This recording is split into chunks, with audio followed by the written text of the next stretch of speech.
Good morning mga best! Welcome back to my channel. Today is November 21, 2023 and as you can see, sa mga sandaling yan ako ay nag-aayos na ng aking pinaghigaan at ayan nga ay mga around 6 in the morning kasi alas 5 ako nagbubukas pero hindi agad ako bumabangon. Nakahiga pa rin ako noon, pabangon-bangon na lang ako pag may bumibili-bili, ganon hanggang sa mawala na yung antok ko. Tapos pag nawala na ng bahagya yung antok ko, babangon na ako at liligpitin ko ng aking pinaghigaan kasi masarap gumawa sa buong maghapon kapag malinis yung pinaghigaan mo. At syempre habang nag-aayos ka ng pinaghigaan mo o kung anumang bagay, may bibili kaya hihinto ka sa gagawin mo. Pag bibilhan mo yung bibili, syempre yun yung business natin, 'di ba? Uunahin natin ang ating mga customers. So ayan ang aking routine sa umaga, ipapakita ko sa inyo. Ang madalas kong ginagawa sa umaga katulad ng i-check ko ang lagayan ng aking mga yelo and ice candy, i-check ko sila kung ilan ang dapat kong ilagay, aayusin ko ang pagsasalansan. Tapos palagi akong may nakatabing ginawang yelo na kahapon o nung isang araw. Hindi ako pwedeng mawala ng yelo kasi nga mabili ang yelo. Palagi akong gumagawa niyan every now and then para sa tuwing may kakulangan na yung lagayan ko sa fridge, meron agad akong ipapalit sa kanila para hindi rin sayang yung space at yung kuryente. At kapag nalagyan ko na uli sila ng mga yelo, gagawa uli ako ng panibago para hindi ako nauubusan. Yan na yung mindset ko every morning. Mas masarap din kasing paganahin ang utak at ang katawan, ang lakas tuwing umaga. Kasi kapag ka nasimulan mong maging aktibo sa umaga, hanggang buong maghapon, ganun ka na. May isa pa akong hindi na sasalansan na paninda. Tapos ito pa yung mga candies. Nanili ako kahapon eh. Yan. Diba? Ang gulo-gulo. Okay lang na gumulo pero marami kang paninda. Kaysa magulo lang. Diba? Eto wala talaga silang tinda. Kaya wala pa akong pamalit dyan. Diba? Ang gulo niya na. Kaya naman ngayon habang ako ay nagtitinda ay isasalansan ko na rin ang mga laman kung ano ang nasa kahon na yan. Medyo nasisikipan na rin kasi ako habang nagtitinda, hindi ako makapwesto ng maayos. Kaya talagang aayusin ko na yan at siguro isasabay ko na rin ligpitin yung iba pa.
Ngayon naman ay ipapakita ko sa inyo kung gaano uli siya kagulo.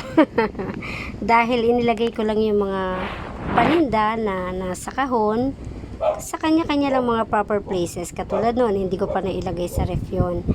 Mga ililigpit ko pa yan maya-maya. Kasi medyo kapag ka nagtitinda ka, hindi ka makafocus sa mga gagawin mo sa mga ginagawa mo. At akala ng iba, napakadali lang ng pagtitinda. Mahirap din, nakakapagod, pero kapag mahal mo yung ginagawa mo, malilibang ka. Kung minsan kasi kahit anong ayos mo sa kanila, talagang gugulo pa rin, lalo na kapag sunod-sunod na yung bumibili. Which is blessings yun para sa akin. Ang kagandahan lang rin kapag ikaw ang may-ari ng tindahan o ng sari-sari store, pwede kang magpahinga anytime kapag napagod ka. Maya-maya pwede mo namang ayusin ulit yung paninda mo. Lalo na sa katulad kong tumatanda na, marami nang masakit sa katawan, lalo na nung pandemic, nagsimula yung pananakit ng balikat ko kasi sa loob ng isang linggo, isang beses ka lang mamimili. So, ibig sabihin, marami kang pamimilihin. At hindi naman pwedeng may kasama ka kasi ikaw lang ang may quarantine pass, di ba? Doon nagsimula yung pananakit ng balikat ko na parang naligaw yung mga litid-litid ko. Pero dahil wala tayong choice, dahil ito ang ating kabuhayan, kailangan nating magpatuloy. Laban lang. At mas doblehin nating ingatan yung ating mga sarili, yung ating kalusugan para rin sa ekonomiya. Dahil kapag walang hanap buhay, nga. Kaya kung meron tayo kahit na maliit na negosyo o simpleng hanap buhay, mahalin natin yan kasi pagpapala ng Panginoon yan. Maraming tao ang walang hanap buhay at nagsisikap maghanap ng trabaho pero hindi makahanap. Kaya tayong meron na nito na pinagkaloob ng Panginoon, alagaan na natin to. Mas masarap sa pakiramdam yung may sarili kang kita kaysa sa umaasa ka sa kita ng iba. At sa totoo lang, mas masarap tulungan yung tao na nakikita mong nagsisikap para sa sarili niya. Hindi yung nakahilata lang at naghihintay na mahulog yung bayabas sa bibig niya, sa kanya tungunguyain. Di ba mga bes? At saka walang permanente sa mundo. Ang lahat lumilipas. Kaya kung ngayon pinagpapala ka, magpasalamat tayo sa Panginoon na meron tayong biyayang natatanggap kasi darating ang oras na mawawala o mababawasan o magiging kapos ang buhay. So, ngayon na meron tayong kahit papano ay pinagkakakitaan, mahalin natin to. At kung may mga taong ginagamit ang Panginoon bilang instrumento para pagpalain tayo, magpasalamat tayo sa kanila kasi hindi sila palaging nandiyan. Lahat nagbabago. Kahit gaano pa kabuti yung tao sa'yo, may oras na magbabago rin ang pakikitungo nila sa'yo. Kaya sa buhay na to, kailangan maging matalino tayo sa lahat ng oras. Hindi man tayo perpekto, at least wala tayong naagrabyadong tao. Dadating man yung oras na kakailanganin natin ang tulong ng ibang tao, hindi nila sa atin masasabi na walang ginawa yan. Walang ginawa yan para tulungan ang sarili niya. Diba? Mas masarap marinig yung tutulungan ko tong taong to kasi nakita ko kung gaano to nagsikap para mabuhay para sa sarili niya. Pero sana wag nang dumating sa puntong yun. Mas masarap sa pakiramdam kasi yung ikaw yung nagbibigay kesa ikaw palagi yung binibigyan. At mas masarap ngang tulungan, uulitin ko, yung mga taong nakikita mong hindi din nagdadamot sa iba.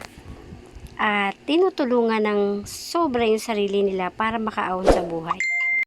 At imi-mention ko lang, hinahangaan ko yung mga taong inuuna ang pamilya kesa sa barkada at